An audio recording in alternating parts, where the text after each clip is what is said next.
വർഷിക്കുമാറാകട്ടെ എന്ന് പ്രാർത്ഥിക്കുന്നു. വേദിയിലുള്ള വിവിധ മതധാരകളുടെ ഏറ്റവും ആദരണീയരായ പുരോഹിത ശ്രേഷ്ഠന്മാർ,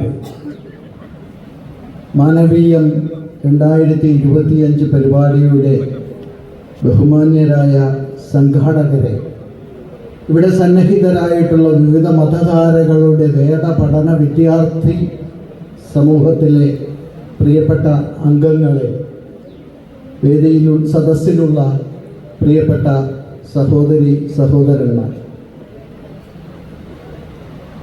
മാനവീയം 2025 എന്ന ഈ സംഗമത്തിൻ്റെ ടാഗ് ലൈൻ കൊടുത്തിരിക്കുന്നത് V the people of India എന്നാണ്. ബഹുമാന്യനായ ഫൈസൽ ഉസ്താദ് എന്നോട് ആവശ്യപ്പെട്ടത് വി ദ പീപ്പിൾ ഓഫ് ഇന്ത്യയുടെ ആദർശം എന്താണ് എന്ന് വിവരിക്കണമെന്നാണ്. ഞാൻ പറഞ്ഞു, V the people of India എന്ന് പറയുന്നത് ഇന്ത്യൻ ഭരണഘടനയുടെ ഏറ്റവും വലിയ അന്തസ്സത്തയാണ് എന്ന് പറഞ്ഞു. അപ്പം അദ്ദേഹം ഈ പരിപാടിയിൽ എന്നെ ഉൾപ്പെടുത്തിയിരിക്കുന്നത് V the people of India ഇന്ത്യയുടെ ആത്മാവ് എന്ന ആ തലക്കെട്ടിലാണ്.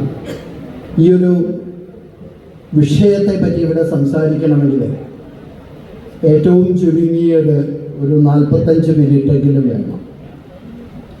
എന്നോട് ഉസ്താദ് വളരെ ക്ഷമാപൂർവം പറഞ്ഞു, ആ വിഷയം ഇവിടെ സംസാരിക്കേണ്ട എന്ന് പറഞ്ഞിരിക്കുകയാണ്. കാരണം ഇനിയും നിങ്ങളുടെ ക്ഷമ പരീക്ഷിക്കാൻ മുതിർന്നാൽ അതൊരധിക പ്രസംഗമാകും എന്ന് ഞാൻ ശക്തമായി വിശ്വസിക്കുകയാണ്.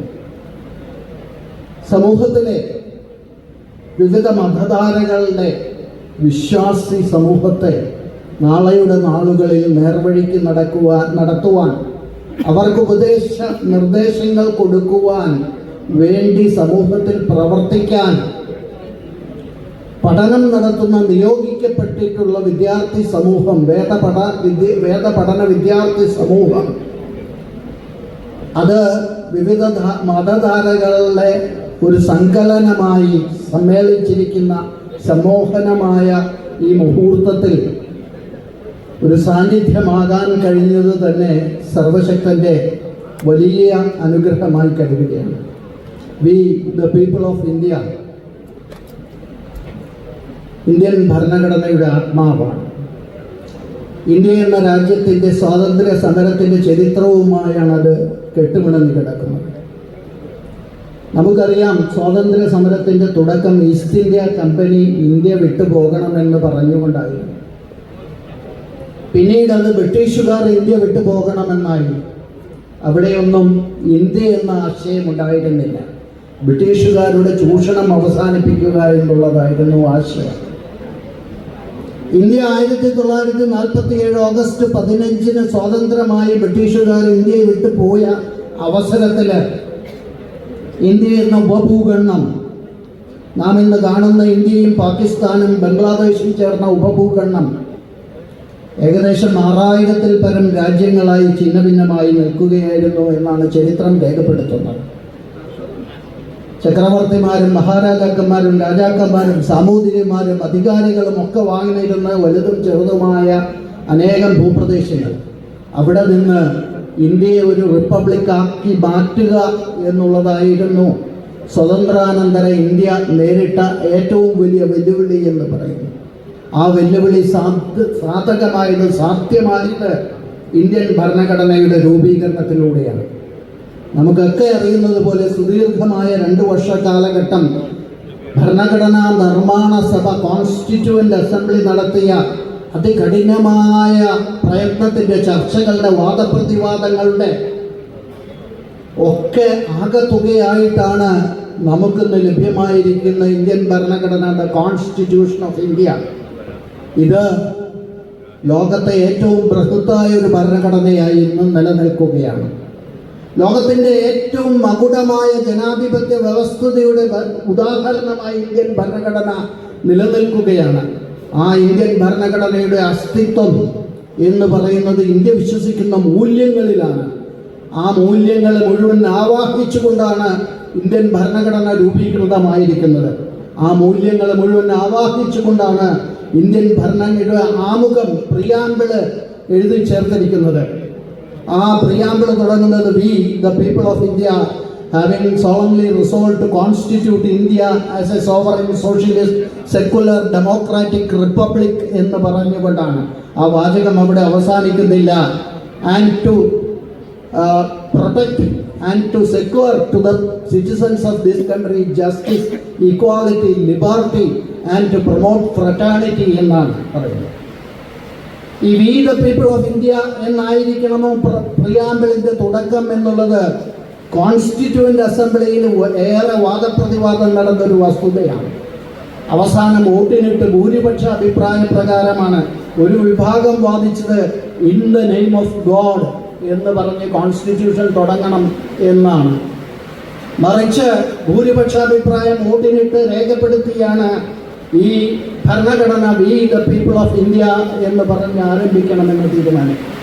നമ്മളാണ് വി ദ പീപ്പിൾ ഓഫ് ഇന്ത്യയെ ഒരു റിപ്പബ്ലിക്കായി പ്രഖ്യാപിച്ചത്. ഇന്ത്യയെ ഒരു പരമാധികാര മതേതരത്വ ജനാധിപത്യ സോഷ്യലിസ്റ്റ് വ്യവസ്ഥയിൽ അടിസ്ഥിതമായ ഒരു റിപ്പബ്ലിക്കായി ഇന്ത്യയിലെ ജനങ്ങൾ പ്രഖ്യാപിച്ചു.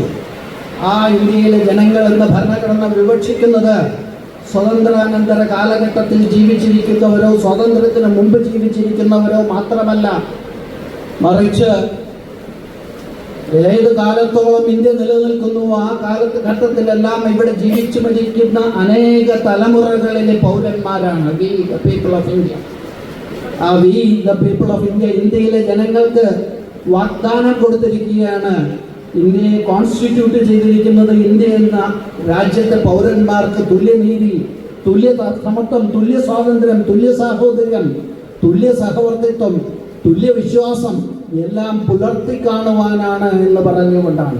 അവിടെ നിന്നുകൊണ്ടായിരിക്കണം നാം ഇന്ത്യൻ ഭരണഘടനയെ കാണേണ്ടത്, ഇന്ത്യയുടെ അന്തസ്സത്ത കാണേണ്ടത്, ഇന്ത്യയുടെ ദേശീയതയെയും ഇന്ത്യയുടെ ഉദ്ഗ്രഥനത്തെയും വിലയിരുത്തേണ്ടത്. അവിടെയാണ് വി ദ പീപ്പിൾ ഓഫ് ഇന്ത്യയുടെ പ്രാധാന്യം വരുന്നത്.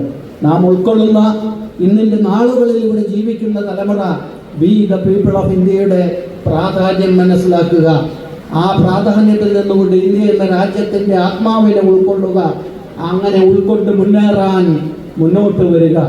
വളരെ സമ്പുഷ്ടമായ വിവിധ മതധാരകളുടെ വേദപഠനം നടത്തുന്ന എൻ്റെ പ്രിയപ്പെട്ട യുവാക്കളോടും യുവതികളോടും എനിക്ക് പറയാനുള്ളത്, നിങ്ങൾ ഈ രാജ്യത്ത് ജീവിക്കുമ്പോൾ, നിങ്ങൾ ഈ രാജ്യത്ത് നിങ്ങളുടെ മുഖ്യ മതധാരയിലേക്ക് കടന്നു ചെല്ലുമ്പോൾ, അവിടെ നിന്നുകൊണ്ട് നിങ്ങളുടെ വിശ്വാസി സമൂഹത്തെ വളർത്തിയെടുക്കുമ്പോൾ, അവിടെ നിന്നുകൊണ്ട് നിങ്ങളുടെ വിശ്വാസി സമൂഹത്തിന് ഉപദേശ നിർദ്ദേശങ്ങൾ നൽകുമ്പോൾ, അവിടെയൊക്കെ നാം മുറുകെ പിടിക്കേണ്ടത് നാം ഭാരതമെന്ന രാജ്യത്തിൻ്റെ V the people of India എന്ന് പറയുന്ന സമൂഹത്തിൻ്റെ ഒരു കണ്ണിയാണ് എന്നുള്ളതാണ്.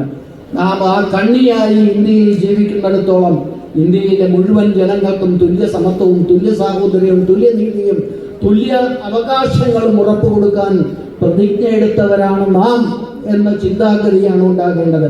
ആ ചിന്താഗതിയിൽ നിന്നുകൊണ്ട് സമൂഹനമായ ഈ സങ്കലനം ഇനിയും ഒരുപാട് നാൾ മുന്നോട്ട് പോകട്ടെ എന്ന് പ്രാർത്ഥിക്കുകയാണ്, ആശംസിക്കുകയാണ്. ഇതൊരു തുടക്കം മാത്രമാണെന്ന് ഇവിടെ സൂചിപ്പിച്ചു.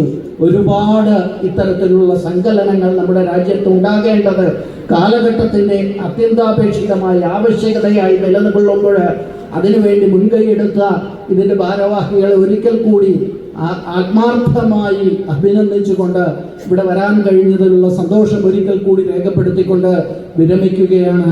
നന്ദി, നമസ്കാരം.